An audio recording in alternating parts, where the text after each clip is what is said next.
ان الحمد للہ نحمده ونستعینه ونستغفره ونعوذ باللہ من شرور انفسنا ومن سیئات اعمالنا من يهده اللہ فلا مضل له ومن يضلل فلا هادی له واشهد ان لا الہ الا اللہ وحدہ لا شریک له واشهد ان محمدا عبدہ ورسولہ اما بعد فإن خير الحديث كتاب الله وخير الهدي هدي محمد صلى الله عليه وآله وسلم وشر الأمور محدثاتها وكل محدثة بدعة وكل بدعة ضلالة وكل ضلالة في النار.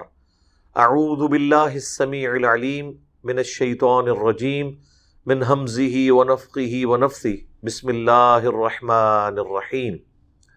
رب اشرح لي صدري ويسر لي امري واحلل عقدة من لساني يفقهوا قولي. بسم الله الرحمن الرحيم. ان الله وملائكته يصلون على النبي يا ايها الذين آمنوا صلوا عليه وسلموا تسليما. اللهم صل على محمد وعلى آل محمد كما صليت على إبراهيم وعلى آل إبراهيم إنك حميد مجيد. اللهم بارك على محمد وعلى آل محمد كما باركت على إبراهيم وعلى آل إبراهيم إنك حميد مجيد. اللهم ربنا آتنا في الدنيا حسنة وفي الآخرة حسنة وقنا عذاب النار. ربنا آتنا من لدنك رحمة وهيئ لنا من أمرنا رشدا. لا إله إلا أنت سبحانك إني كنت من الظالمين. حسبنا الله ونعم الوكيل. يا حي يا قيوم برحمتك أستغيث ولا حول ولا قوة إلا بالله العلي العظيم. آمین.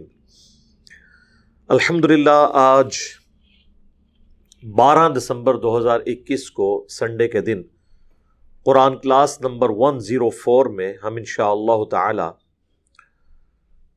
سورۃ الانعام کا آغاز کرنے جا رہے ہیں. یہ آلموسٹ 6.5 پارے کور ہونے کے بعد اب مکی صورتیں 2 بڑی آ رہی ہیں. اس سے پہلے جتنی صورتیں تھیں یہ سب مدنی صورتیں تھیں. سورۃ البقرہ، سورہ آل عمران، سورۃ النساء اور سورۃ المائدہ. اب یہ مکی صورتیں ہیں تو آپ کو اس کا مزاج بھی بالکل ڈیفرنٹ نظر آئے گا. مکی صورتوں میں آپ کو یا ایھا الذین آمنوا کے ساتھ خطاب نہیں ملے گا، بلکہ پوری انسانیت کے حوالے سے خطاب ہو رہا ہوگا. اسپیسیفکلی کافروں کے حوالے سے ڈسکشن ہو رہی ہوگی، عقیدہ توحید کے حوالے سے، عقیدہ آخرت کے حوالے سے. اس میں شرعی احکامات بالکل نہیں ہوں گے جس طرح سورۃ المائدہ میں شرعی احکامات آئے، سورۃ النساء میں، سورہ البقرہ کے اندر. یہاں پہ اسپیسیفکلی آپ سمجھ لیں توحید کے گرد سینٹرڈ ہیں مکی صورتیں. ایمان بالآخرہ کہ مرنے کے بعد جی اٹھنا ہے، یہ ان کا مرکزی ٹاپک ہے سورۃ الانعام میں بھی اور سورہ الاعراف میں بھی. اس میں بھی پھر یہ 2 صورتیں چونکہ جوڑے کی فارم میں ہیں، اور جوڑا جو ہے وہ ظاہر ہے کہ مل کے ایک مقصد کی تکمیل کرتا ہے.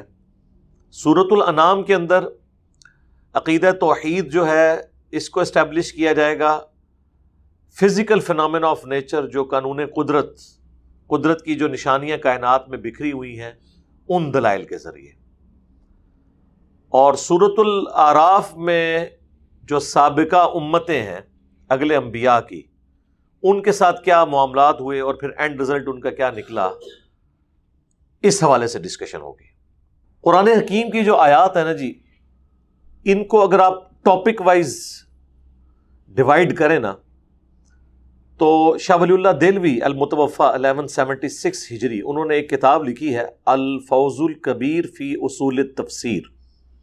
چھوٹی سی کتاب ہے عربی کے اندر، وہ عموماً ایم اے اسلامیات کے کورس میں بھی، درس نظامی میں بھی پڑھائی جاتی ہے. آپ کو مارکیٹ سے مل جائے گی، اس کا PDF بھی ہماری ویب سائٹ سے آپ کو مل جائے گا. اس میں انہوں نے قرآن حکیم کی جو تفسیر ہے اس کے اصول وضع کیے ہیں کہ قرآن حکیم کی تفسیر کرنے کے لیے آپ کو کن بنیادی اصولوں کا خیال رکھنا ہے. اس میں کئی ایک چیزیں انہوں نے ڈسکس کی ہیں. ناسخ و منسوخ کا مسئلہ ڈسکس کیا ہے، اور بالکل عام فہم کر کے اس میں انہوں نے ایک بہت بڑا ٹروتھ آپ کہہ لیں ریویل کیا ہے یا ڈسکور کیا ہے، یا ان کی اپنی ایک انوینشن ہے اس حوالے سے، کہ قرآن حکیم کی جو آیات ہیں یہ 5 کیٹیگریز میں فال کرتی ہیں. قرآن کی کوئی آیت بھی ان 5 کیٹیگریز سے ہٹ کے نہیں ہوگی. اور وہ 5 ٹرمنالوجیز انہوں نے ڈیفائن کی.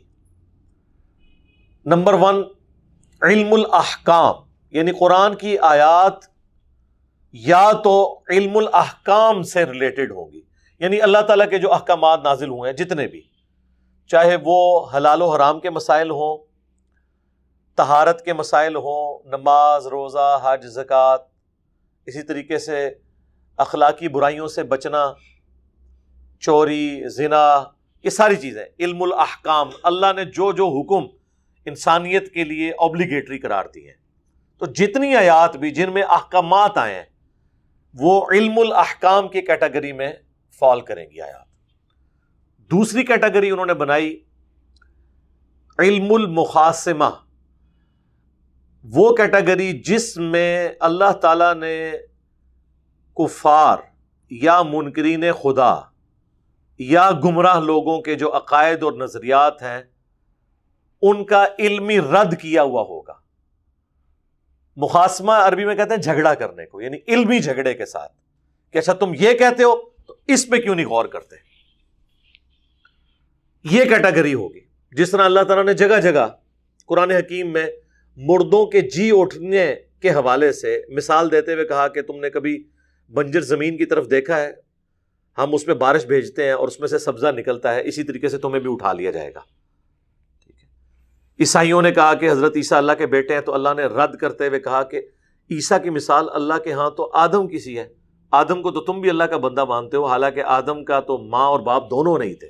حضرت عیسیٰ کی پھر بھی والدہ تھی، تو ان کو تم نے اللہ کا بیٹا کیسے مان لیا؟ اگر بیٹا ماننا ہی تھا تو آدم کو مانا جاتا. یعنی اس میں سے رزلٹ نکل رہا ہے. اسی کو میں کہتا ہوں وہ اینٹی وینم، لاجیکل آنسر، الزامی جواب، پھکی، یہ سارے الفاظ. مخاصمہ، جھگڑا کرنا. اچھا یہ کہتے ہو، پھر یہ بھی تو تمہیں پتا ہے، تو اس سے کیوں نہیں یہ رزلٹ نکالتے؟ تو ہر طریقے سے، اسی طریقے سے مشرکین عرب نے جو اپنی ٹوٹی پھوٹی شریعت بنائی ہوئی تھی، تو اللہ تعالیٰ اس میں کہتا ہے یہ تم نے کس قسم کی، سورۃ الانعام میں ہی آ جائے گی کہ یہ والا جانور حرام ہو گیا، اب یہ والا جانور ہم نے بتوں کے نام پہ چھوڑ دیا. تو یہ تمہیں اللہ تعالیٰ نے تو نہیں یہ بتایا، تمہیں کس نے یہ باتیں بتائی ہیں؟ مخاصمہ کرنا، جھگڑا کرنا، علم المخاصمہ. یہ 2 بڑی کیٹیگریز. تیسری، التذکیر بالموت، نصیحت کرنا موت کو یاد دلا کے. قرآن حکیم میں جتنی آیات ہیں جن میں یہ اللہ تعالیٰ نے، یعنی سمجھ لیں مرکزی ٹاپک ہے توحید کے بعد، اس چیز کے اوپر ایمفسائز کیا ہے کہ یہ دنیا کی زندگی عارضی ہے، تمہیں مرنا ہے، مرنے کے بعد قیامت کے دن جی اٹھنا ہے اور اللہ کے حضور اکاؤنٹیبل ہونا ہے اپنے اعمال کا. اب یہ تو قرآن پاک کا سمجھ لیں تانا بانا ہی اس کے گرد ہے. یہ وہ آیات ہیں جو التذکیر بالموت، یعنی موت کو یاد دلا کر التذکیر، نصیحت کرنا. قرآن کے لیے تو آئی ہے انا نحن نزلنا الذکر وانا لہ لحافظون. اس نصیحت والی کتاب کو، اس یاد دہانی کرنے والی کتاب کو ہم نے نازل کیا، ہم اس کی حفاظت کرنے والے ہیں. وَلَقَدْ يَسَّرْنَا الْقُرْآنَ لِلذِّكْرِ فَهَلْ مِن مُدَّكِرٍ. ہم نے قرآن نصیحت حاصل کرنے کے لیے آسان کر دیا ہے کوئی نصیحت حاصل کرنے والا؟ وَأُوحِيَ إِلَيَّ هَذَا الْقُرْآنُ لِأُنذِرَكُم بِهِ وَمَن بَلَغَ. ہم نے قرآن اس لیے تمہیں وحی کیا تاکہ اس کے ذریعے تمہیں ڈر سنایا جائے، اور جس تک یہ بات پہنچ جائے اسی کے ذریعے ڈر سنایا. ڈر کیا ہے؟ کہ مرنے کے بعد اللہ کے حضور پیش ہونا ہے. قرآن کا پورا آپ سمجھ لیں جو مرکزی ٹاپک ہے وہ 2 ہی ہیں، توحید اور مرنے کے بعد جی اٹھنا. اسی لیے ہم کہتے ہیں نا کہ 3 بنیادی عقیدے ہیں اسلام کے، عقیدہ توحید، عقیدہ آخرت اور عقیدہ رسالت. یا ترتیب بعض اوقات عقیدہ توحید، رسالت اور آخرت. لیکن رسالت جو ہے بیسیکلی انبیاء اللہ کے انٹروڈکشن کے لیے آتے ہیں، وہ یہی بتانے آتے ہیں کہ تمہیں بامقصد پیدا کیا گیا ہے، تمہیں مرنے کے بعد اللہ کے حضور پیش ہونا ہے۔ اصل جو چیز ہے وہ عقیدہ توحید ہی ہے، اور اس کے اوپر جو ڈیٹرنس ہے وہ آخرت کی ہے، جواب دہی کی۔ رسول بیچ میں یہ کام کرتے ہیں کہ اللہ کا پیغام امتوں تک، انسانیت تک پہنچاتے ہیں۔ تو پھر ہم وہ تین عقیدے کہہ دیتے ہیں، عقیدہ توحید، رسالت اور آخرت۔ اسلام کے بنیادی تین عقائد یہ ہیں۔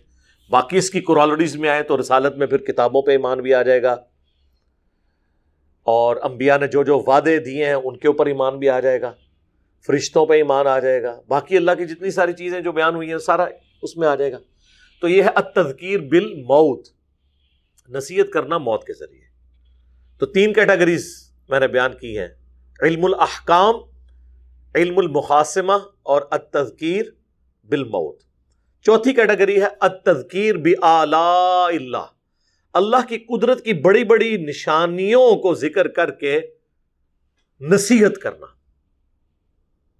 جس طرح اس کی آپ ایپیکس دیکھ سکتے ہیں، سورۃ الرحمن ہے، 31 دفعہ ہے فَبِأَيِّ آلَاءِ رَبِّكُمَا تُكَذِّبَانِ۔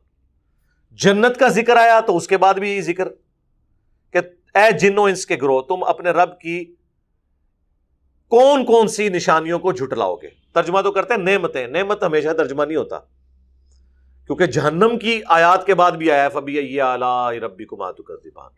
تو جہنم تو نعمت نہیں ہے، بلکہ وہ تو اللہ کے غضب کا مقام ہے، لیکن اللہ کی قدرت کی بہت بڑی نشانی ہے۔ جس طرح جنت نشانی ہے، اس طرح جہنم بھی نشانی ہے۔ تو 31 دفعہ یہ لفظ ریپیٹ ہوا ہے اعلیٰ، اسی لیے مولانا مودودی رحمہ اللہ نے اس کا ترجمہ کیا ہے۔ انہوں نے سیاق و سباق کے اعتبار سے کانٹیکسٹ میں ترجمہ کیا ہے۔ اگر جنت کا ذکر آیا تو انہوں نے نعمت کا ترجمہ کیا ہے، اگر جہنم کا ذکر آیا تو انہوں نے نشانی کا ذکر کیا ہے۔ عموماً ہمیں یہی ترجمہ پڑھایا گیا، تم اپنے رب کی کون کون سی نعمتوں کو جھٹلاؤ گے، حالانکہ جہنم کی آیات کے بعد بھی یہی ذکر آ رہا ہوتا ہے۔ تو اعلیٰ کہتے ہیں قدرت کی نشانی۔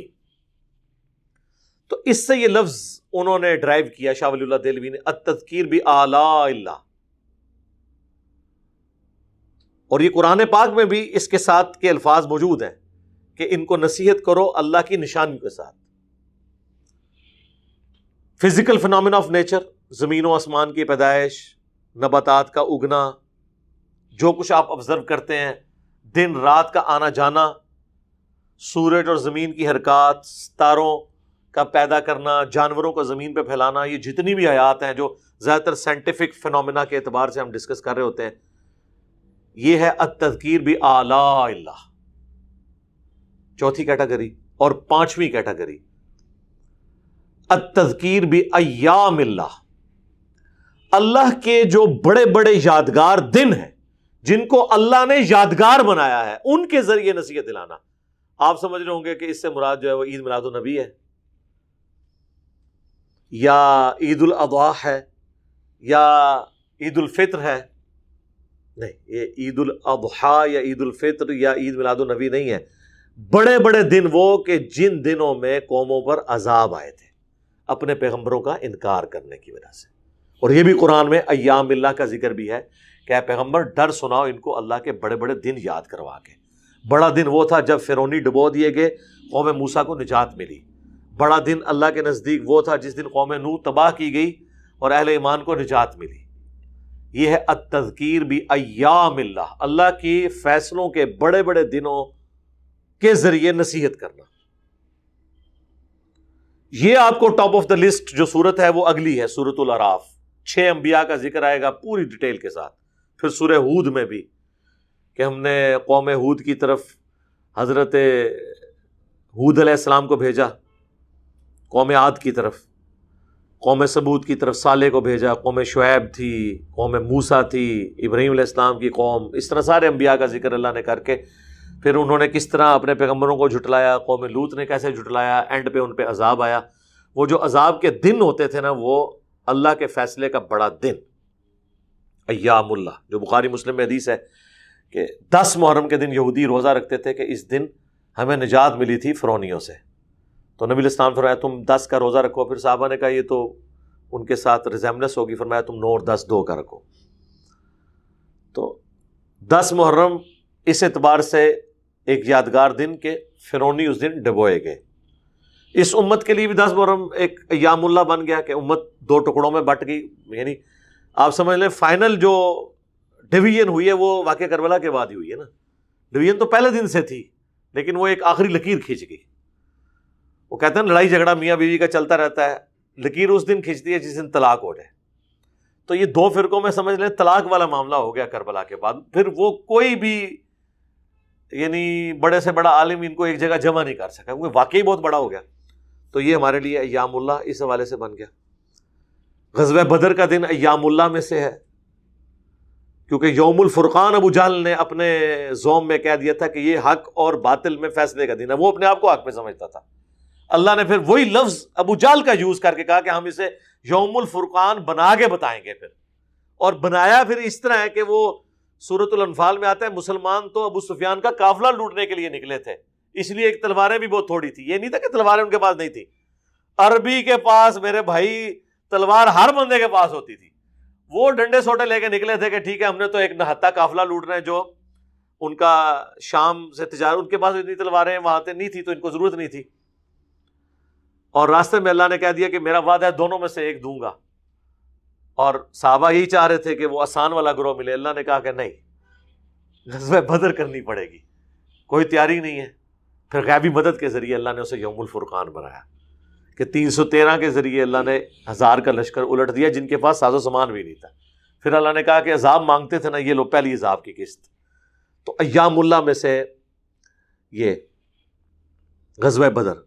غزوہ احد بھی اللہ نے تو ایام اللہ بنا دیا تھا. سورہ آل عمران میں آتا ہے ہم نے تو وعدہ پورا کر کے تمہیں فتح دے دی تھی, تم نے ڈسپلن لوز کیا اور تم نے نبی کی نافرمانی کی تو پھر تمہارے اوپر وہ والا سارا معاملہ ہوا. لیکن وہ غزوہ احد کی کمزوری مسلمانوں کے لیے اتنا بڑا سبق ہوئی کہ کل تو اللہ نے ان کو سپر پاورز کے ساتھ ٹکروانا تھا, قادسیہ اور یرموک میں رومنز اور پرشینز کے ساتھ.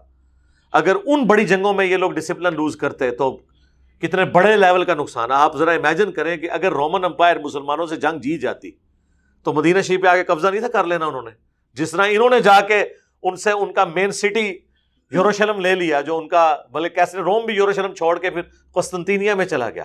حالانکہ دارالخلافہ آپ کہہ لیں یا دارالحکومت جو ہے رومن امپائر کا وہ شام تھا. تو یہاں مدینہ شریف میں آ کے رومن امپائر نے نہیں تھا بیٹھا ہونا, جنگ ہار جاتے. قادسیہ اگر مسلمان ہار جاتے تو پرشینز نے آ کے مکے اور مدینے پہ قبضہ نہیں کر لینا تھا. اتنی بڑی جنگوں کے لیے تیار کرنے کے لیے ضروری تھا کہ جو ڈسپلن کمزور ہوا اس کے اوپر پھر سرزنش ہو. 60 آیات قرآن کی, مسلسل 60 آیات سورہ آل عمران کی صرف اس ٹاپک پہ ہوئی ہیں جو کچھ غزوہ احد کے اندر مسلمانوں سے مس ہینڈلنگ ہوئی. ٹھیک ہے, اور سٹارٹ اللہ کے نبی سے ہوا. لیس لک من الامر شیء, اے نبی تمہیں کسی بات کا اختیار نہیں ہے, اللہ چاہے تو ان کو ہدایت ہی دے دے. حضور کی مبارک زبان سے بھی نکلی تھے نا الفاظ بخاری مسلم میں کہ اللہ ایسی قوم کو کیسے ہدایت دے گا جنہوں نے اپنے نبی کا چہرہ خون سے رنگ دیا. یعنی خالد بن ولید کی وجہ سے ہوا نا. اللہ نے فرمایا نبی تمہیں کوئی اختیار نہیں. اور دیکھ لو خالد بن ولید ہی کو ایمان ملا اسی مبارک زبان سے جس سے یہ الفاظ نکلے تھے, سیف اللہ کا لقب بھی مل گیا. اللہ کا فیصلہ سٹارٹ یہاں سے ہوا. پھر ایک ایک چیز اللہ نے ڈسکس کی. تو بس پھر دیکھ لیں مسلمان غزوہ احد جیتنے کے بعد جو لوز کیا اور پھر دوبارہ سے نبی علیہ السلام کی اسٹریٹجی کی وجہ سے ایٹ لیسٹ فتح نہیں ہوئی تو وہ شکست اس طریقے سے بھی نہ ہو سکی, بیلنس ہو گیا معاملہ. اس کے بعد مسلمانوں نے جب تک سپر پاورز گرا نہیں لی ہیں, یعنی آپ سمجھ لیں پول میچ ہارا تھا لیکن پھر فائنل تک کوئی میچ ہارا نہیں مسلمانوں نے. اگر وہ میچ نہ ہارا ہوتا نا تو ان کا ڈسپلن اور اس طریقے سے کہ آپ نے یہ چیزیں لوز نہیں کرنی, سمع اور طاعت کرنی ہے, لیڈر جس طریقے سے ڈیوٹی لگائے اس کو اس طریقے سے فالو کرنا ہے. کیونکہ جو بندہ لیڈر ہوتا ہے اس کا ایک ویژن ہوتا ہے, وہ چیزیں دیکھ رہا ہوتا ہے کہ یہ اس طریقے سے لے کے چلنا ہے. ایک بندہ بھی گڑبڑ کرے تو پورے کا پورا معاملہ کولیپس کر جاتا ہے. اب غلطی تو ان 35 بندوں کی تھی نا, 15 صرف رہے جو صحیح بخاری میں آتا ہے غزوہ احد کے موقع پر. 35 کی کیا خمیازہ 1000 صحابہ کو بھگتنا پڑا, انکلوڈنگ نبی علیہ السلام. آپ کے بھی دانت شہید ہو گئے, وہ بعد میں شہید ہوئے نا باغدڑ میں. 70 کے قریب انصاری شہید ہو گئے. مدینے کا کوئی گھر نہیں تھا جس میں میت نہ ہو. جابر بن عبداللہ کے والد فرینڈلی فائرنگ کے اندر مارے گئے، مسلمانوں نے انہیں مار دیا کیونکہ پیچھے سے حملہ ہوا تو پتہ ہی نہیں چل رہا، آگے بھی کافر پیچھے بھی سینڈوچ بن گئے مسلمان. تو پھر کیا کچھ نہیں ہوا. اللہ کے نبی دنیا میں موجود ہیں اور لوگوں نے سمع و اطاعت نہیں کی، لیڈر کو فالو نہیں کیا، اللہ کے نبی کی نافرمانی کی. اللہ کے نبی کی دعا بھی ان کے کام نہیں آئی ہے، خود اللہ کے نبی کے بھی دانت شہید ہو گئے صلی اللہ علیہ وآلہ وسلم. آج تو رسول اللہ دنیا میں موجود نہیں ہے. آج اگر امت نافرمانی کرتی ہے تو کس اکڑ میں وہ بیٹھی ہوئی ہے کہ رسول اللہ کی دعاؤں کا حصہ اسے پہنچ جائے گا. اور بھی جب نبی علیہ السلام دنیا میں موجود تھے اس وقت نبی علیہ السلام کی دعائیں ان کو نہیں بچا سکیں جن لوگوں نے نافرمانی کی، اور اس کا خمیازہ باقی لوگوں نے بھی بھگتا. تو آج دعائیں کیسے بچائیں گی؟ صرف دعا سے کچھ نہیں ہونا، دوا بھی کرنی پڑے گی. ٹھیک ہے نا؟ تو یہ التذکیر بایام اللہ. تو یہ 5 کیٹیگریز کون سی ہوگی؟ علم الاحکام، دوسری علم المحاسمہ، تیسری التذکیر بالموت، چوتھی التذکیر بآلاء اللہ، اور 5ویں التذکیر بایام اللہ. اب آپ قرآن کی کوئی آیت بھی اٹھائیں، آپ خود ڈیسائیڈ کر لیں گے کہ یہ آیت اس کیٹیگری میں. مجھے تو آج تک حروف مقطعات کو چھوڑ کے کوئی آیت ایسی نہیں ملی جو میں بیٹھ کے یہاں ڈیسائیڈ نہ کر سکوں کہ یہ اس کیٹیگری کی آیت ہے. شاہ ولی اللہ دہلوی کی یہ بہت بڑی آپ سمجھ لیں ان پٹ ہے. انہوں نے یہ جو 5 کیٹیگریز بنائی ہیں، ظاہر ہے انہوں نے ایک کام کیا ہے. سلف میں تو کسی نے اس طرح کی کیٹیگریز نہیں بنائی تھی، لیکن جو بندہ ان پٹ دیتا ہے پھر اللہ تعالیٰ اس کے ذریعے ٹروتھ ریویل کرواتا ہے. ان کے بعد بھی لوگوں نے کام کیے. ڈاکٹر اسرار صاحب کے جو استاد تھے امین احسن اصلاحی صاحب، ان کے استاد حمید الدین فرائی صاحب، انہوں نے بہت بڑی ڈسکوری کی کہ قرآن پاک کی صورتیں جو ہیں یہ جوڑوں کی شکل میں ہیں. یہ پہلے تو کسی کے دماغ میں یہ بات نہیں آئی تھی، اگرچہ احادیث میں اس کے اشارے موجود تھے. المعوذات، 2 پناہ دینے والی صورتیں، المعوذتین، سورۃ الفلق اور سورۃ الناس. دیکھ لیں جوڑا ہے. سورۃ الفلق جو چیزیں انسان پہ باہر سے حملہ آور ہوتی ہیں نا اس کو ڈیل کرتی ہے، اور سورۃ الناس جو اندر سے حملہ آور ہوتی ہے اس کو ڈیل کرتی ہے. اور دونوں مل کے ایک جوڑا بن گیا، جیسے مرد و عورت کا جوڑا ایک کمپلیشن کرتا ہے ایک سسٹم کو، یہ سسٹم کو کمپلیٹ کرتے ہیں. سورہ آل عمران اور سورۃ البقرہ جوڑا. سورۃ البقرہ یہودیوں کو ڈیل کرتا ہے، سورہ آل عمران عیسائیوں کو. تو سابقہ دونوں امتیں اہل کتاب اس میں ڈیوائڈ دونوں حصوں میں. اس طرح قرآن پاک جوڑوں کی شکل میں. چاند تارا بھی ہے جی، سورۃ القمر اور سورۃ النجم جوڑا ہے. تو اس کے بعد پھر اس کے اندر وہ ساری کی ساری چیزیں، پھر فلاں نمبر پہ یہ آیت آتی ہے تو اس کے فلاں نمبر پہ یہ آیت اس طریقے سے آتی ہے. یہ ساری ڈسکوریز حمید الدین فرائی صاحب نے کی. ان کو تو میرے فوت ہوئے بمشکل 100 سال ہوئے ہوں گے. تو قرآن کبھی پرانا نہیں ہوتا، اپنی ان پٹ لوگ دیتے رہتے ہیں اور معاملات آگے چلتے رہتے ہیں. تو شاہ ولی اللہ دہلوی کی بہت بڑی کنٹریبیوشن ہے. میرا خیال ہے یہ کتاب آپ لوگوں کو لے کے پڑھنی چاہیے. اس کا پروفیشنل PDF بھی گوگل میں ہماری ویب سائٹ کے اوپر بھی اویلیبل ہوگا. ہم نے کئی جگہ اس کے حوالے بھی لگائے ہیں. ناسخ و منسوخ کا مسئلہ، قرآن کی قرات کا اختلاف.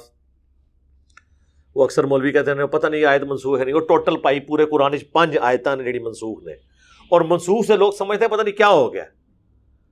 بھائی پہلے اللہ تعالیٰ نے کہا تھا کہ ہر بندے کے لیے ضروری ہے کہ مرنے سے پہلے وصیت کر دے کہ میرے مرنے کے بعد یہ چیز کس کو ملے. پھر اللہ نے وراثت کے احکام نازل کر دیے کہ جی ماں باپ کو اتنا حصہ ملنا ہے، 1/6 1/6، بیوی کو 1/8 ملنا ہے، بچوں اور بچیوں میں اس طرح ڈیوائڈ ہونا ہے. وہ آیت منسوخ ہوگی. تو کیا ہو گیا یار؟ اس سے کیا ایاک نعبد و ایاک نستعین ختم ہو گیا ہے، اور اس سے یا شیخ عبد القادر جیلانی المدد ہو ثابت ہو گیا ہے، یا معین الدین چشتی پار لگا دے کشتی ثابت ہو گیا. اس سے اس طرح الجھا دیتے ہیں علماء. سورۃ الانفال میں آیا کہ اگر تم کامل الایمان مومن ہو تو ایک مومن جو ہے وہ 10 کے اوپر بھاری ہے. پھر اللہ نے کہا اب تمہاری کمزوری اس اعتبار سے ظاہر ہو گئی ہے کہ مسلمان تو زیادہ ہو گئے ہیں لیکن ایمان اس لیول کا نہیں ہے، اب 1-2 کے اوپر بھاری ہوگا. اس آیت کو کہا جاتا ہے یہ منسوخ ہو گئی، یہ ناسخ ہے. تو اس میں سے کیا ہو گیا؟ کوئی مصیبت کھڑی ہو گئی. اسی طریقے سے سورۃ المجادلہ میں پارہ نمبر 28 کے اندر آتا ہے کہ جب تم نبی علیہ السلام سے کوئی سوال کرنے لگو تو صدقہ کر دیا کرو، کیونکہ ہر بندہ ہی نماز کے بعد کہتا ہے اے ذرا سائڈ تے آؤ نا میری گال سنو. تو اللہ کے نبی اتنے بڑی کاز کے لیے کام کر رہے ہیں، ہر بندہ اپنی جاریاں لگا رہا ہے، تو اللہ نے کہا کہ پہلے صدقہ خیرات کرو پھر سوال پوچھو. پھر ظاہر ہے غریب لوگ بھی تھے. پھر اللہ تعالیٰ نے کہا کہ نہیں اب یہ حکم منسوخ ہے, ٹھیک ہے سوال پوچھ سکتے ہیں لیکن تھوڑا ڈیکورم مینٹین رکھو. یہ ناسخ و منسوخ ہے, ناسخ و منسوخ, ناسخ و منسوخ. 5 جو 3 تھے میں تمہیں فل بدی دس دیتا جائے. تو یہ ساری بحث ہیں. تفسیر کے اصول کیا ہیں وہ یہ کتاب آپ پڑھ لیں تو آپ کو اوور آل قرآن حکیم کے حوالے سے اتنی انفارمیشن مل جائے گی. پھر انہوں نے اسپیسیفکلی قرآن حکیم کی جو مختلف صورتیں ہیں ان کے حوالے سے بھی ڈسکشن کی ہے, ان کا مرکزی ٹاپک کیا ہے, اس اعتبار سے بھی وہ کتاب کمال کی کتاب ہے. وہ آپ لے لیں تو انشاءاللہ تعالیٰ آپ کو کتنی بنیادی باتیں جو ہیں جو علماء کو بھی نہیں پتہ ہوتی ہیں اور لوگ بڑا اسے مشکل کر کے پیش کر رہے ہوتے ہیں, وہ آپ کو پتہ لگنی شروع ہو جائیں گی. اچھا اس میں یہ ہے, اس میں یہ ہے, اس میں یہ ہے. تو یہ شاہ اللہ دہلوی کا تعارف میں نے اس لیے کرا. آپ دیکھیں ہمارا آلموسٹ آدھا گھنٹہ اس کے اوپر لگ گیا. میں دوبارہ تو نہیں اس پہ بات کروں گا چونکہ اب ایک چیز اس طرف جا رہی ہے تو آپ کو ذرا آئیڈیا ہو جائے کہ التذکیر بآلاء اللہ کیا ہے. یہاں پہ التذکیر بآلاء اللہ ہی مرکزی ٹاپک ہے, اللہ کی قدرت کی نشانیوں کے ذریعے نصیحت. اور نصیحت ہے ہی ایک ہے کہ تمہارا بنانے والا ایک رب ہے, اس نے تمہیں مقررہ وقت کے لیے بنایا ہے اور اس کے چند احکامات ہیں جن کی پیروی کرنی ہے. مرنے کے بعد تمہیں اٹھایا جائے گا اور پوچھا جائے گا اس کی پیروی کی یا نہیں کی, پیغمبروں کی اطاعت کی یا نہیں کی, اور جو کرنے والے ہیں وہ جنت میں جائیں گے, جو نافرمانی کرنے والے ہیں وہ جہنم میں جائیں گے. That's all, a total story ہے. پورے قرآن کی دعوت یہی ہے. اور اس میں جو ٹاپ آف دا لسٹ جو ٹاپکس ہیں وہ 5 جس کے اندر سارے لائی کرتے ہیں. یہ سورۃ الانعام جو ہے نا وہ اسی سے ریلیٹڈ ہے. اعوذ باللہ من الشیطان الرجیم, بسم اللہ الرحمن الرحیم. الحمد للہ الذی خلق السماوات والارض. تمام تعریفیں اس اللہ کے لیے ہیں جس نے پیدا فرمایا آسمانوں کو اور زمین کو. یہ التذکیر بآلاء اللہ ہے, اللہ کی قدرت کی نشانیاں. وجعل الظلمات والنور, اور اس نے بنایا اندھیروں کو بھی اور نور کو بھی. ثم الذین کفروا بربہم یعدلون, لیکن پھر بھی جنہوں نے کفر کیا ہے وہ اپنے رب کے ساتھ اور ہستیوں کو مد مقابل ٹھہرائے ہوئے ہیں. جب بنانے والا کریٹر ایک ہے تو اللہ کے ساتھ اور ہستی کیسے شریک ہو سکتی ہے؟ اور پھر اس کائنات کا نظم بتا رہا ہے کہ ایک ہستی کی رائے ہے جس پہ یہ سارا چل رہا ہے. وہ سورۃ المومنون میں آگے چل کے آئے گا, سورہ الانبیاء کے اندر, کہ اگر اللہ کے ساتھ کوئی اور الہ ہوتا تو زمین و آسمان کا نظام درم برم ہو جاتا اور ہر الہ اپنے حصے کی مخلوق لے کر الگ ہو جاتا, پارٹی بازی شروع ہو جاتی. کوئی نہ کوئی ایسا ہوتا جو پھر عرش کی طرف راستہ تلاش کرتا کہ ہم اس کے عرش پہ قبضہ کر کے, جس طرح آپ کو پتہ ہے پہلے چھوٹے مہاراجے ہوتے تھے, بڑے مہاراجے کے اوپر راجے جو ہیں وہ ایک راجا جو ہے بڑے مہاراجا کو مار کے وہ آگے تخت پہ بیٹھ جاتا. تو اللہ فرماتا ہے اس طرح کا کوئی معاملہ نہیں ہے. تو اللہ تعالیٰ کا اس کائنات میں جو نظم ہے یہ بتا رہا ہے کہ وہ ایک ہستی ہے اور آسمان اور زمین کو پیدا کیا اس نے, اندھیروں اور نور کو پیدا کیا. دیکھ لیں نور کو اللہ نے سنگولر کے سیغے سے بیان کیا ہے اور اندھیرے کو جمع کے سیغے سے. گمراہیاں بھی آپ دیکھیں گے جمع کے سیغے سے آئیں گی, ہدایت بھی سنگل کے سیغے کے ساتھ آئے گی. تو یہ آپ کو جو بظاہر تضاد نظر آ رہا ہے, آسمان زمین 2 ایکسٹریمز, اسی طریقے سے اندھیرا اجالا 2 ایکسٹریم. اس طرح دنیا اور آخرت بھی ہے. یہ زندگی کافی نہیں ہے, اس کے مرنے کے بعد ایک اور زندگی میں بھی جانا ہے. یہ بھی ایک جوڑا ہے, دنیا اور آخرت. هو الذی خلقکم من طین, وہی اللہ ہے جس نے تمہیں بھی پیدا کیا مٹی کے ساتھ.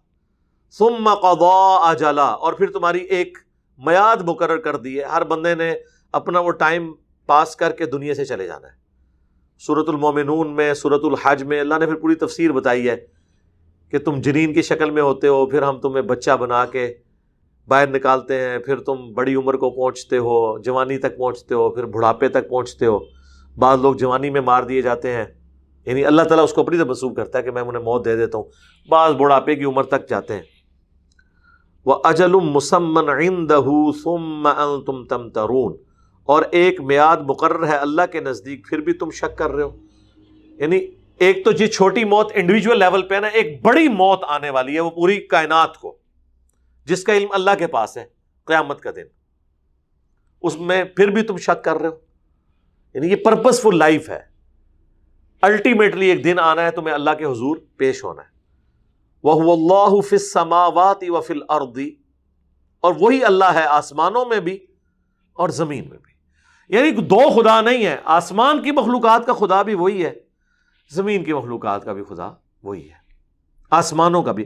اچھا آسمان عموماً جمع کے سیغوں کے ساتھ آتے ہیں، زمین سنگولر کے، کیونکہ یہ میریکل پلانٹ ہے، اللہ کی کریشن کا کلائمیکس ہے، اس لیے زمین کو اللہ تعالیٰ اسپیسیفکلی ذکر کرتا ہے. یعلم سرکم، وہ جانتا ہے جو بھید چھپے ہوئے ہیں، وجہرکم، اور جو کھلی باتیں ہیں، ویعلم ما تکسبون، اور وہ بھی جانتا ہے جو کچھ تم کر رہے ہو، جو تم کما رہے ہو اپنے اعمال اچھے یا برے، وہ اس کے علم ہے. مراد یہ کہ اللہ کو کسی فرشتے کی حاجت نہیں، کوئی ریکارڈ کیپر رکھنے کی ضرورت نہیں ہے. چھپی چیزیں ہوں، ظاہر ہوں، تمہارے اعمال ہوں، سارا ڈیٹا اس کے علم میں ہے. اور کیا کامل علم ہے، کیا کامل علم ہے. سورۃ الانعام میں یہ آگے چل کے آئے گا کہ زمین کی خشکیوں میں، نہ سمندروں کی گہرائیوں میں کوئی پتا بھی نہیں گرتا، اور نہ کوئی بیج جو ہے زمین کے گہرائی میں پھوٹتا ہے مگر اس کے علم سے. اور اس کا علم ایسا کامل ہے کہ اس نے پہلے ہی لوح محفوظ میں ہی لکھ لی ہے. اتنا بڑا ڈیٹا کون رکھ سکتا ہے؟ یہ کسی فرشتے کی کمپیٹنسی نہیں ہو سکتی. یا تو یہ اللہ کی کمپیٹنسی ہے یا شیخ عبد القادر جیلانی کی، معاذ اللہ. ہاں وہ کہتے ہیں انج ویکھدے نے رائی دے دانے یار. شکر کرو گے وہ ساڈے زمانے چ نہیں نے، جس طرح ہونیاں دی ہو رہی ہے نا، ٹھیک ہے، اگر انہوں نے کچھ کیتا ہے تو انہوں نے بھی یہی کچھ ہونا سی. اگر انہوں نے کیا ہے ہم انہیں بینیفٹ آف ڈاؤٹ دیتے ہیں. اب آپ کو پتا چلا قرآن ترجمہ کیوں نہیں انہوں نے ہونے دیا. اکثر لوگ پوچھتے ہیں جی شاہ ولی اللہ دہلوی نے آ کے فارسی میں ترجمہ کیا ہے، پہلے 1000 سال کے مسلمان کہاں سوئے رہے ہیں، انہوں نے کیوں نہیں ترجمہ کیا؟ بھئی ترجمہ کیا ہوتا تو یہ جو اس وقت جو یہ دنیا میں انقلاب آیا ہوا نا، یہ 1000 سال پہلے ہی آ جاتا، اور جو تصوف نے جس طرح عقیدوں میں بگاڑ پیدا کیا کبھی بھی نہ ہوتا اگر قرآن انہوں نے ترجمہ کر کے نیٹو لینگویج میں دیا ہوتا. فارسی کا پہلا ترجمہ ہوا ہے، شاہ ولی اللہ دہلوی نے کیا. 1176 ہجری میں فوت ہوئے ہیں، آج 1443 ہجری ہے. 300 سال بھی نہیں ہوئے قرآن کا پہلا ترجمہ ہوئے، اور وہ بھی فارسی میں ہوا تھا. اردو ترجمے تو 100-150 سال پہلے ہوئے ہیں. یہ لوگ مخالف سے ترجموں کے اب ہو گئے ہیں، تو اب اس کے پڑھنے کے جب مخالف ہیں تو آپ سوچیں کہ انہوں نے کیے کیوں ہیں. کیے زدم زدہ، ایک نے کیا، دوسرے نے اپنے فرقے کا ترجمہ کیا، انہوں نے آ گیا تسی بھی کرو سرکار اپنے حساب نال کرو. وہ کہتے جی ترجمہ تو حساب نال نہیں ہو سکتا، چلو جی سائڈ تے حاشیہ لکھ دیو. پھر حاشیے لکھنے شروع کر دیے انہوں نے. یہ زدم زدہ ترجمے ہوئے ہیں، ورنہ یہ بالکل اس حق میں نہیں ہے ترجمہ ہو. بخاری کا پہلا ترجمہ 1920 میں ہوا ہے، 100 سال پہلے. اس سے پہلے ہمارے باجداد کو پتہ ہی نہیں تھا بخاری میں کیا لکھا ہوا ہے. وہ نماز حنفی جو ان کو سکھا دی جاتی تھی وہ اسی پہ عمل کرتے تھے. بخاری مسلم نہ پڑھنی کسی نے، نہ کسی نے سیکھنا. آج لوگ کہہ رہے ہیں جی جناب کیا ہو گیا ہے؟ بھائی ہویا یہ ہے کہ بھائی علم باہر آ گیا.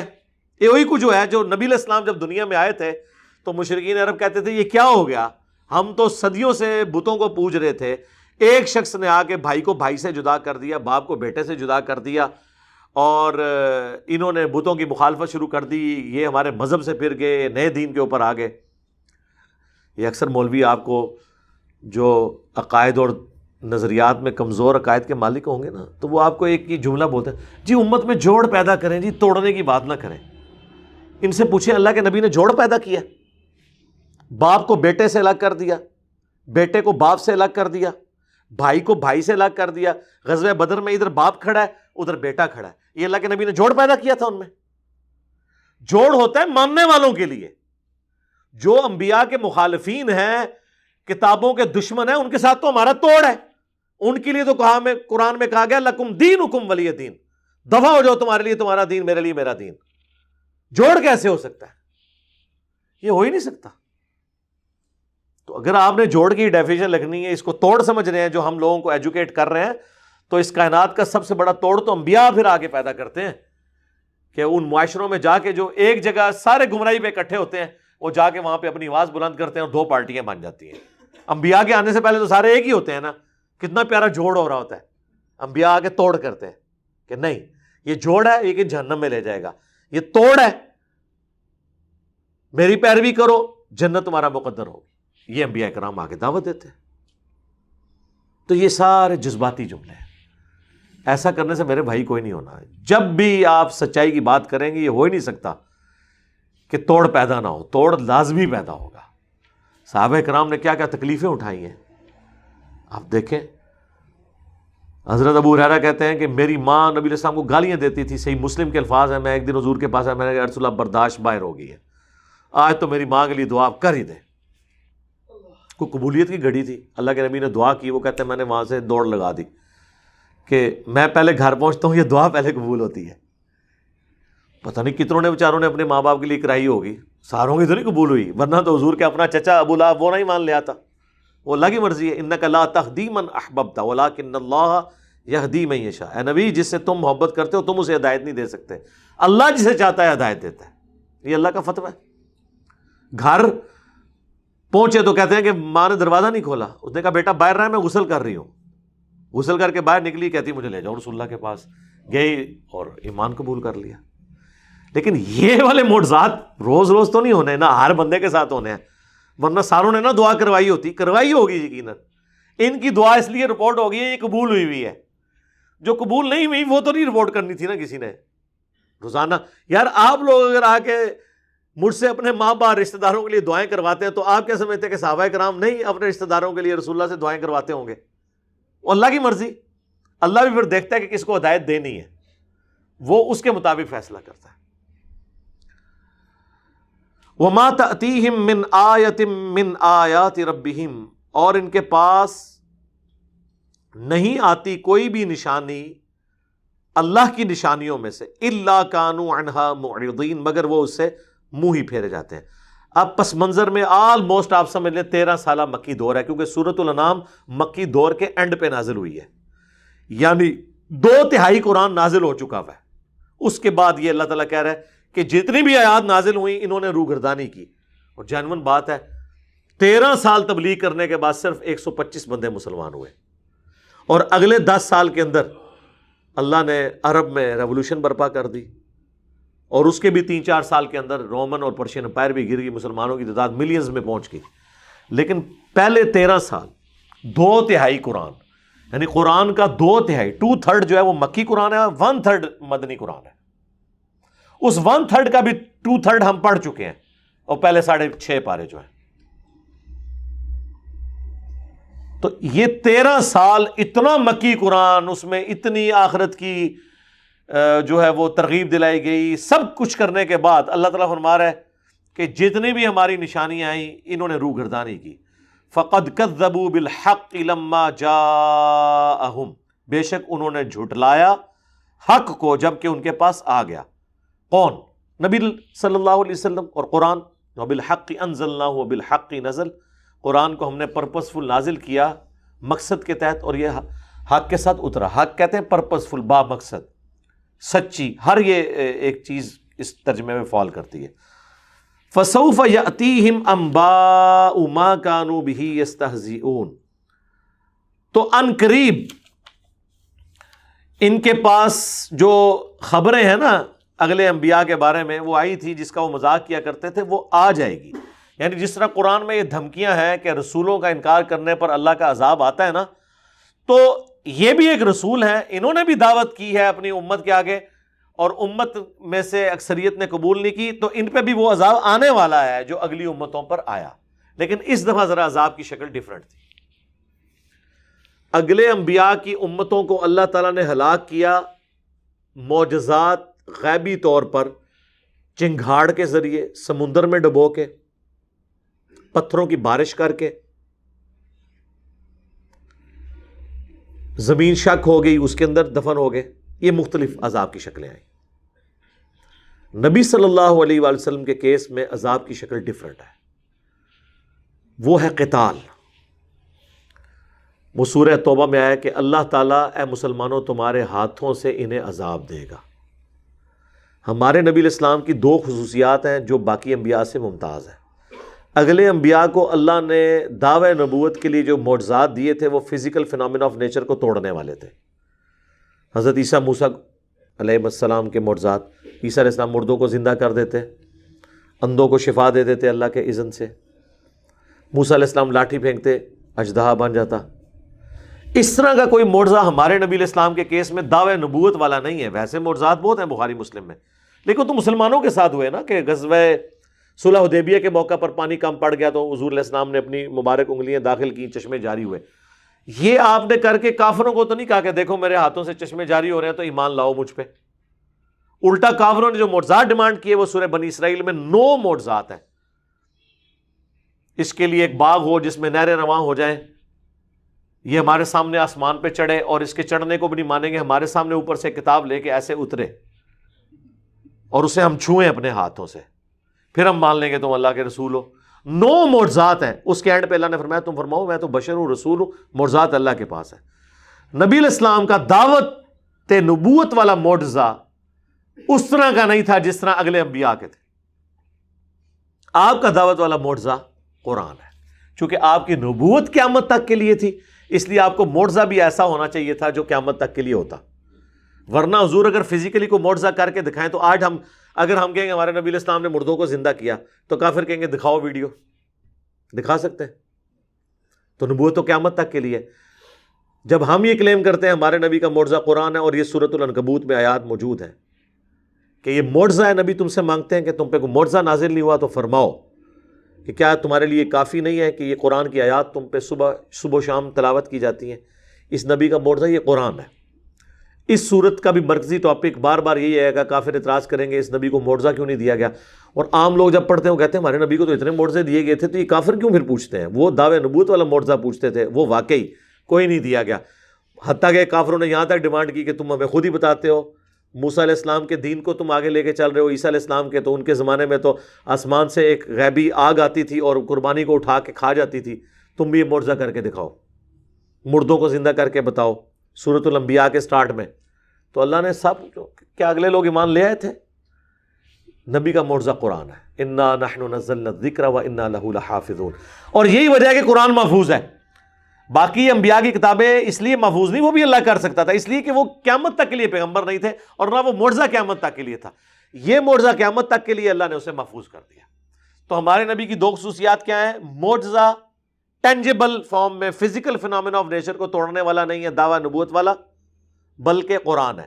اور دوسری خصوصیت یہ ہے کہ ہمارے نبی صلی اللہ علیہ وآلہ وسلم کے کیس میں آسمان سے چنگھاڑ نہیں آئی، سمندر میں کافر غرق نہیں ہوئے، پتھروں کی بارش نہیں ہوئی. صحابہ کی تلواریں اللہ نے کافروں میں مسلط کی، اور وہ بھی 23 سال کے بعد. فائنل جو طلقاء کے لیے اس میں سے بھی اکثر لوگ ایمان لے آئے. غزوہ بدر آپ دیکھ لیں، وہ بھی 15 سال بعد ہوئی ہے، 13 سال مکی دور اور 2 سال مدنی دور. تو اللہ نے پھر سورہ الانفال میں فرمایا نا عذاب مانگتے تھے، لو عذاب آ گیا. یہ عذاب کی پہلی قسط ہے غزوہ بدر. تو یہ ایک مرکزی ٹاپک قرآن کا پتہ ہونا چاہیے آپ کو کہ ہمارے نبی علیہ السلام کا جو معجزہ ہے وہ قرآن ہے. دوسرا، ہمارے نبی علیہ السلام کے کیس میں اللہ کی طرف سے عذاب جو آیا ہے مشرکین عرب کے انکار کرنے پر، وہ تلوار مسلط ہوئی ہے. اور اسی کی بنیاد پر صحابہ کرام نے رومنز اور پرشینز کے اوپر چڑھائیاں کی ہیں، کیونکہ ان کو نبی علیہ السلام نے خط لکھے تھے. تو حضور تو پوری انسانیت کے لیے پیغمبر بنا کے بھیجے گئے، ایٹ لیسٹ جن کو آپ نے خود دعوت دی ہے، اگر وہ ایمان نہیں لاتے تو اللہ کی سنت ہے کہ قوم عاد نے انکار کیا تو عذاب آیا، قوم سمود نے انکار کیا تو عذاب آیا، قوم موسیٰ نے انکار کیا، فرعونیوں نے تو عذاب آیا. ہمارے رسول کا بھی تو انکار کیا نا لوگوں نے، ان پہ عذاب نہیں آنا تھا؟ آیا. غزوہ بدر، خندق، فتح مکہ، قادسیہ، یرموک، یہ سارے عذابات ہیں اللہ کے. وہ سورہ توبہ میں آیا کہ اے مسلمان تمہاری تلواروں سے ہم انہیں عذاب دیں گے. تو اس لیے یہ مکی صورت پڑھتے ہوئے یہ چیز بار بار آئے گی. تو یہ جو اللہ تعالیٰ ہمارا نا کہ ان قریب جو خبریں تمہارے پاس اگلے انبیاء کی آئیں نا، تو یہ سب کچھ ہونے والا ہے تمہارے ساتھ بھی. جو تم مذاق اڑاتے تھے اور وہ کہتے تھے کہ اے نبی لے آؤ عذاب، جو ہمیں اتنے عرصے سے سنا رہے ہو کہ رسول کا انکار کرنے پہ فلاں قوم ہلاک ہوئی، تو ہم تو کوئی نہیں ہلاک ہو رہے. تو واقعی وہ بھی نہیں تھے. 15 سال بعد پھر ہلاک ہوئے نا. 70 سردار مرے نا غزوہ بدر میں، اور اتنے قیدی ہو گئے.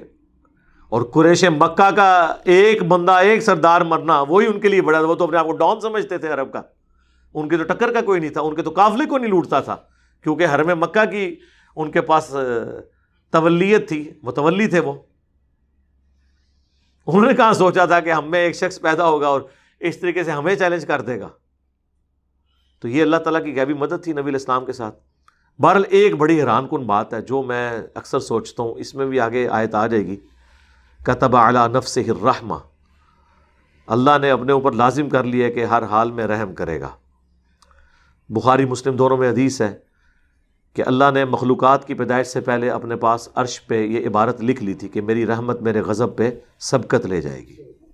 یہ حیران کن بات ہے کہ مکی قرآن دھمکیوں سے بھرا ہوا ہے. یہاں پہ بھی دیکھ لیں اللہ طرف مارا ہے کہ تم مذاق اڑاتے ہو نا ہمارے پیغمبر کا، ان قریب تمہیں وہ عذاب آ لے گا. لیکن اس بڑے لیول کا عذاب نہیں آیا مشرکین عرب کے اوپر. اولین مخاطب تو وہ تھے نا، جنگوں میں مارے گئے. فتح مکہ بڑا عذاب آنا تھا فتح مکہ کے دن، جب 10,000 کا لشکر حضور علیہ السلام لے کے مکے میں داخل ہوئے. اس دن تو سب کی لاشیں اٹھنی تھی وہاں سے، کیونکہ وہ آخری دن تھا. ٹھیک ہے، وہاں حضور نے آگے معاف کر دیا. اب حضور نے یہ بھی نہیں دیکھا کہ پورا قرآن دھمکیوں پہ کھڑا ہے. ٹھیک ہے، وہاں پہ اللہ نے ایک اور آخری جسے کہتے ہیں آپشن رکھ دیا کہ 4 مہینے کا ٹائم ہے، یا تو اسلام قبول کر لو سورہ توبہ کے سٹارٹ میں، یا جزیرہ نما عرب چھوڑ کے چلے جاؤ، یا پھر تمہیں قتل کیا جائے گا عذاب استحصال. اس موقع پر پھر زیادہ تر نے اسلام قبول کر لیا. اکا دکا لوگ عرب کی سرزمین سے چلے گئے، کچھ بھاگے، ان کو بھی ان کے ساتھی پکڑ کے لے آئے. صفوان کو پتہ ہے نا آپ کو، سمندر کے کنارے سے پکڑ کے لے آئے تھے، مسلمان ہو گیا. اکرمہ بن ابی جہل وہ بھاگ گیا. اور سمندری سفر میں جب طوفان آیا، سنن نسائی میں حدیث ہے، وہاں پہ کافر بھی اللہ کو پکارنا شروع ہو گئے. انہوں نے کہا کہ یہاں پہ اپنے بتوں کو کیوں نہیں پکار رہے؟ انہوں نے کہا ادھر بت کام نہیں آتے. ہاں، بت یا بزرگ بوئنگ 747 تو نہیں اڑا سکتے نا، تو پائلٹ ہی اڑائے گا نا. ان کا ادھر تو اللہ ہی بچا سکتا ہے، کیونکہ اس سمندر اللہ کے اختیار میں ہے. بھنور میں پھنسا ہوا جہاز، جہنم میں جاتے جاتے اکرمہ ابن ابی جہل جنت میں پہنچ گیا. باپ امت کا فرعون ہے اور بیٹا رضی اللہ تعالیٰ عنہ ہے. صرف بمشکل ان کی برباد کی 4 سال کی زندگی. 13 ہجری میں جنگ یرموک میں شہید ہو گئے حضرت اکرمہ. فتح مکہ میں مسلمان ہوئے، اور وہ بھی فوراً نہیں. یہ ان 4 بندوں میں سے تھے جو ابو داؤد میں سنن نسائی میں آتا ہے کہ غلاف کعبہ میں بھی چھپے ہونا. حضور نے کہا کعبہ حرم ہے، لیکن ان 4 بندوں کے لیے حرمت اٹھ گئی. یہ اتنے بڑے اسلام کے دشمن ہیں، ان کو کعبے میں بھی، غلاف کعبہ کے اندر بھی نہ تلوار مار کے قتل کر دینا ہے. یہ اس میں بھاگ گیا. بھنور میں جب کشتی پھنسی، سب لوگ پکار رہے ہیں اللہ کو. انہوں نے کہا یا اللہ تو مجھے ایک بار بچا لے، تیرے نبی کے ہاتھوں میں ہاتھ دوں گا. واپس آئے، ریکویسٹ کی، حضور نے قبول کر لیا. پورا قرآن دھمکی سے بھرا پڑا ہے. اینڈ رزلٹ یہ ہوا ہے ایک ایک کر کے سب اسلام میں داخل ہو گئے. وہ دھمکیاں قرآن میں لکھی رہ گئی ہیں. باقی جو ایکسٹریمسٹ تھے وہ تو جنگوں میں مارے گئے نا. ادروائز تو اصل جو فیصلے کا ایام اللہ بننا تھا نا، وہ فتح مکہ کا دن تھا 8 ہجری میں، جب 10,000 کا لشکر ہے. تو مکے والوں کا کچومر نہیں نکلنا تھا، جنہوں نے ان کو نکلنے میں مجبور کیا، جنہوں نے ان کی اولادوں کو قتل کیا، ان کے ماں باپ کو قتل کیا، ان کی جائیدادیں لوٹ لیں اور ان کو یہاں سے نکلنے مجبور کیا صحابہ کرام کو. وہ تو بدلہ اتارنے کا دن تھا. اس دن تو پھر نبی علیہ السلام نے وہی آیت تلاوت کی سورہ یوسف کی، لا تثریب علیکم اليوم، آج تم پہ کوئی گرفت نہیں ہے. یہ آپشن ہے، قبول کر لو. اب بھی اگر کلمہ پڑھنا ہے تو پڑھ لو، یا تلوار سے بچنا چاہتے ہو تو ہم سے جنگ نہ کرو، عرب کی سرزمین چھوڑ کے چلے جاؤ. اگر یہاں پر رہو گے تو پھر قتل کیے جاؤ گے، عذاب استحصال تمہارے اوپر آ جائے گا. ابو سفیان نے بھی کلمہ پڑھ لیا، حضرت معاویہ نے بھی کلمہ پڑھ لیا، باقی لوگوں نے بھی کلمہ پڑھ لیا. تو الٹیمیٹلی یہ اللہ کی رحمت ہی غالب ہوئی ہے. اگر دیکھا جائے تو ان لوگوں نے اسلام قبول کر لیا. الم یروا کم اہلکنا من قبلہم من قرن، کیا انہوں نے نہیں دیکھا کہ ہم نے پہلے بھی کتنی قومیں ان سے پہلے ہلاک کر دی. مکناہم فی الارض، جن کو ہم نے زمین میں ایسا تسلط دیا تھا، ما لم نمکن لکم، جو تمہیں نہیں دیا. یعنی تسی تو شاہی کوئی نہیں. قوم عاد اور سمود اتنے بڑے بڑے جسوں والے پہاڑوں کو کاٹ کے اس میں مکان بنانے والے لوگ، اللہ نے ان کو تباہ و برباد کر دیا تھا. تو تم کیا چیز ہو؟ وَأَرْسَلْنَا السَّمَاءَ عَلَيْهِمْ مِدْرَارًا، ہم نے ان پر موسلا دھار بادل برسانے والے بھیجے، وجعلنا الانہار تجری من تحتہم، اور ان کے نیچے نہریں بہا دی تھیں، یعنی اللہ تعالیٰ نے ان کی اکانومی اتنی ان کو مضبوط دی ہوئی تھی۔ فَأَهْلَكْنَاهُمْ بِذُنُوبِهِمْ، لیکن الٹیمیٹلی ان کو اللہ نے گناہوں کے سبب ہلاک کر دیا۔ اتنی نعمتیں اللہ نے ان کو دی ہوئی تھی، بارشیں ہوتی تھی اس وقت، تو سارا کچھ یہی تھا نا، فصل کے ذریعے، باغات کے ذریعے، کھیتیوں کے ذریعے لوگ اپنا گزر بسر کرتے تھے، سادہ زندگی تھی۔ تو ہم نے انہیں ان کے گناہوں کے سبب ہلاک کر دیا۔ وَأَنشَأْنَا مِن بَعْدِهِمْ قَرْنًا آخَرِينَ، اور پھر ہم نے ان کے مرنے کے بعد اور قومیں پیدا کر دی۔ اللہ کے لیے کوئی مسئلہ ہے، اللہ نے تو اس کو اس طرح کہا جی یہ ختم، جیسے وہ سافٹ ویئر ان انسٹال یا یہ فائل ڈیلیٹ، نئی فائل بناؤ جی۔ اللہ تو پھر یہی ہے نا، کریٹر ہے نا جی۔ اللہ کہتا ہے ہم نے ختم کر دی، نہیں اٹھا دی۔ وہ تو آگے پھر تفصیلات اگلی صورت میں آئے گی، یہاں تو اللہ اجمالاً بیان کر رہا ہے نا، اس کا جوڑا صورت الراف، وہاں پھر اللہ تعالیٰ بتائے گا قوم نوح کے ہلاک ہونے کے بعد، پھر جب ان میں مشرکانہ اوہام آئے تو پھر اللہ تعالیٰ نے حضرت ہود کو بھیجا اور قوم عاد کی طرف، پھر وہ ہلاک کیے گئے، ان کی بھی جو آگے اہل ایمان کی نسل چلی، ان میں پھر جب شرکیہ قائد ہے، پھر اللہ تعالیٰ نے ان میں حضرت صالح کو بھیجا قوم سمود کی طرف۔ اس طرح نسل در نسل انبیاء آتے رہے، پے در پے۔ تو اللہ تعالیٰ ہمارا، ہم نے کئی قومیں ہلاک کر دی اور کئی اور پھر قومیں پیدا کر دی۔ وَلَوْ نَزَّلْنَا عَلَيْكَ كِتَابًا فِي قِرْطَاسٍ، اے نبی اگر ہم آپ پر کوئی کتاب نازل کر دیتے کاغذ پہ لکھی ہوئی۔ ان کی ڈیمانڈ ہے کہ جی موسیٰ علیہ السلام کو تو تختیوں پہ تورات دی گئی تھی، تو تم اگر پیغمبر ہونے کا دعویٰ کر رہے ہو تو کسی کاغذ پہ، کسی تختی پہ، کو اللہ کی ہینڈ رائٹنگ میں ہمیں دکھاؤ قرآن نازل ہوا ہوا۔ ٹھیک ہے، آرٹس اور سائنس اگر اتنی ترقی اس زمانے میں ہوتی تو ہم آپ کو ہر جگہ اللہ کی ہینڈ رائٹنگ دکھاتے۔ دیکھیں نا جو سائنٹیفک فیکٹس پتہ چلے ہیں، structure of D N A, genes, mathematics کو سائنٹسٹ کہتے ہیں نا، یہ اللہ کی ہینڈ رائٹنگ ہے، ہر چیز نپی تلی ہے۔ تو سائنٹسٹ نے تو ہمیں ہینڈ رائٹنگ آف گاڈ دکھا بھی دی ہے، ہر چیز کو اللہ تعالیٰ نے ایک، یعنی آپ فائن ٹیوننگز دیکھیں، زمین کا سورج سے فاصلہ، پھر زمین پہ آکسیجن، ہائیڈروجن، نائٹروجن تھوڑی سی کم زیادہ ہو جائے سب مر جائیں، سورج کا فاصلہ تھوڑا زیادہ ہو جائے کم ہو جائے، سردی اور گرمی سے لوگ مر جائیں، یہ ساری ہینڈ رائٹنگ آف گاڈ ہے۔ تو اگر ہم کوئی آسمان سے کاغذ نازل کر دیتے جس پہ کتاب لکھی ہوئی ہوتی، فَلَمَسُوهُ بِأَيْدِيهِمْ، اور یہ اپنے ہاتھوں سے اسے چھو بھی لیتے،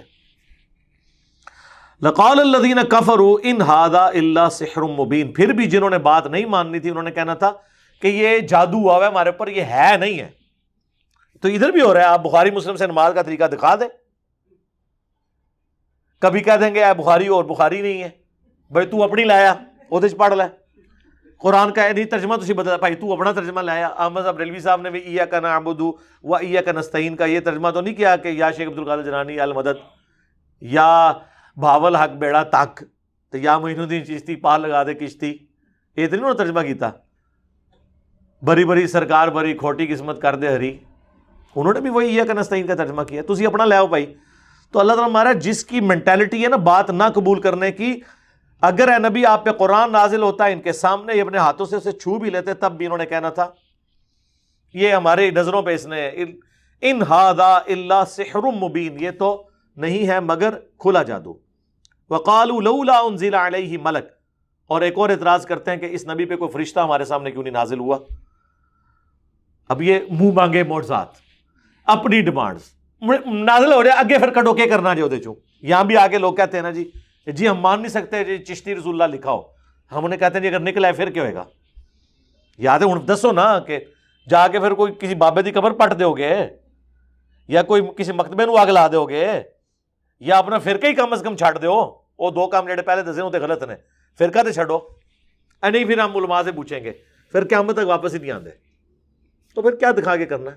یا تو ایمانداری سے کہو کہ ہاں بھائی بچپن سے ہم اشرف علی رسول اللہ کو غلط کہہ رہے ہیں، آج چشتی رسول اللہ بھی نکلا نا تو انشاءاللہ آپ دیکھیں گے کہ ہم حق قبول کریں گے، پھر تو ٹھیک ہے۔ اور جو یہ کرتے ہیں آپ دیکھتے ہیں ان کو ہدایت مل بھی جاتی ہے، اور جو آئیں بائیں شائیں کرتے ہیں اور آپ جو مرضی کریں، پورا قرآن ان سے گزار دیں، ان کو ہدایت نہیں ملنی۔ وہ پیغمبر موجود ہے تو اللہ تعالیٰ فرما رہا ہے کہ یہ ڈیمانڈ کر رہے ہیں جی فرشتہ، وَلَوْ أَنزَلْنَا مَلَكًا لَقُضِيَ الْأَمْرُ، اگر ہم فرشتہ نازل جب کر دیں گے نا تو پھر تو تمہارا فیصلہ، یعنی فرشتہ پھر عذاب ہی لے کے آئے گا. ثُمَّ لَا يُنظَرُونَ، پھر مہلت نہیں دی جائے گی. اب یہ ویسے جواب تو بہت سخت ہے، آپ کی اخلاقی لینگویج میں یہ جواب تو نہیں ہونا چاہیے. انہوں نے فرشتہ ڈیمانڈ کیا تو کہا جائے کہ نہیں میں فرشتہ ڈیمانڈ نہیں ہوگا، قرآن پہ ایمان لے کے آؤ. لیکن اس کے بیک گراؤنڈ پہ 13 سالہ مکی قرآن ہے جدھر سمجھایا گیا ہے کہ بندے دے پتر بن جاؤ. اینڈ پہ اللہ نے پھر غصہ کہا کہ اچھا ٹھیک ہے فرشتہ چاہیے تھا، پھر عذاب ہی لے کے آئے گا جی. اگر یہ جواب پہلے دن ہوتا نا تو آپ کہہ سکتے تھے الٹا جواب ہے، یہ طریقہ ہے سمجھانے کا. تو میرے بھائی ہم بھی پورا قرآن و سنت کے دلائل رکھنے کے بعد جب کوئی نہیں مان رہا ہوتا پھر اس کو کہتے ہیں بھائی بابے تو شاہی کوئی نہیں. ایک پورا ایک سینیریو بناتے ہیں نا. اگر کوئی صرف یہ جملہ اٹھا لے اور کہ جی آپ کہتے ہو قرآن بڑے اچھے طریقے سے سمجھاتا ہے، تو یار کافروں نے تو ڈیمانڈ کی تھی فرشتہ، اس کا جواب یہ ہونا چاہیے تھا کہ فرشتہ نازل نہیں ہونا، قرآن پہ ایمان لاؤ. جواب کیا آ رہا ہے کہ اگر فرشتہ نازل ہوا نا پھر تہاڈا کام ہو جائے گا جی، یہ جواب ہے. لیکن اس کے پیچھے 13 سالہ مکی دور میں سمجھایا گیا، اس کے بعد یہ اتنی ایکسٹریم پہ جا کے جواب دیا گیا. پھر اس سے بھی بڑی بات آ رہی ہے ثم لا ينظرون، پھر انہیں مہلت نہ دی جاتی. اور بڑی بات کیا، وَلَوْ جَعَلْنَاهُ مَلَكًا لَجَعَلْنَاهُ رَجُولًا، اور اگر ہم کو فرشتہ نازل کرتے وہ بھی کسی مرد کی شکل میں ہی اتارنا تھا نا. وَلَلَبَسْنَا عَلَيْهِمْ مَا يَلْبِسُونَ، پھر انہوں نے اسی شک میں پڑ جانا تھا جس میں آپ پڑے ہوئے ہیں. پھر انہوں نے کہنا تھا اے فرشتہ ہے نہیں ہے، اے بندہ ہی ہے، اے ویسے دھوکھا دیتا جا رہا ہے سانو. آٹا گوندیاں ہلدی کیوں ہے؟ ہر بات کا کوئی نہ کوئی جواب دیا جا سکتا ہے. ہاں سورہ بنی اسرائیل میں اللہ تعالیٰ نے، وہ چونکہ اس سے پہلے کیا، اس میں اللہ نے فرمایا کہ اگر زمین پہ فرشتے آباد ہوتے تو ہم فرشتوں میں پیغمبر بناتے. یہ تو تمہاری ڈیمانڈ ہی غلط ہے، چونکہ انسان آباد ہے تو ہم انسان کو پیغمبر بنائیں گے. ہاں یہ علمی جواب ہے، لیکن یہ جواب اس سے پہلے نازل ہو چکا ہوا ہے. یہ پھکی ان کے لیے آئی ہے جو وہ سارے جواب نہیں مان رہے نا. تو اینڈ تے پھر اللہ نے کیا ہے کہ ٹھیک ہے فرشتہ آئے گا تو تہاڈی مونڈیاں لان واسطے. اور وہ فرشتوں نے اتاری ہیں غزوہ بدر میں. حضرت جبرائیل میکائیل اس جنگوں میں شامل تھے، کافروں کی گردنیں اتاری ہیں. پھر آئے نا فرشتے منگتے سو آگے جو فرشتے ایلو.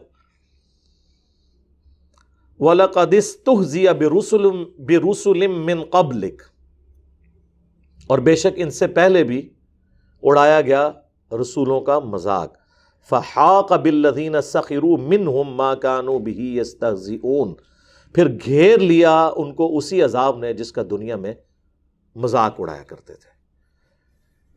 الٹیمیٹلی وہ عذاب پھر آ گیا تو تمہارے اوپر بھی آ جائے گا. لیکن چونکہ میں نے کافی زیادہ اس حوالے سے ڈسکشن کر دی ہے، میرا خیال ہے یہ جو آج کی ڈسکشن ہے یہ پورے قرآن کی پوری ڈاکٹرن کو، پوری تھیم کو سمجھنے کے لیے ایک ضروری چیز تھی، اس لیے میں نے اسے تفصیل کے ساتھ بیان کیا. صرف 10 ہی آیات کور ہوئی ہیں، اسی پہ کنکلوڈ کرتے ہیں. اللہ تعالیٰ سے دعا ہے جو حق بات میں نے کہی اللہ تعالیٰ ہمارے دلوں میں راسخ فرمائے. اگر جذبات میں میرے منہ سے وہ غلط بات نکل گئی اللہ تعالیٰ ہمارے دلوں سے دھو دے، ہمیں معاف بھی فرما دے، ہمیں کتاب و سنت کی تعلیمات پر عمل کر کے دوسرے بھائیوں تک پہنچانے کی توفیق عطا فرمائے. سبحانک اللہم و بحمدک اشہد ان لا الہ الا انت استغفرک و اتوب الیک وما علینا الا البلاغ المبین. جزاکم اللہ خیرا.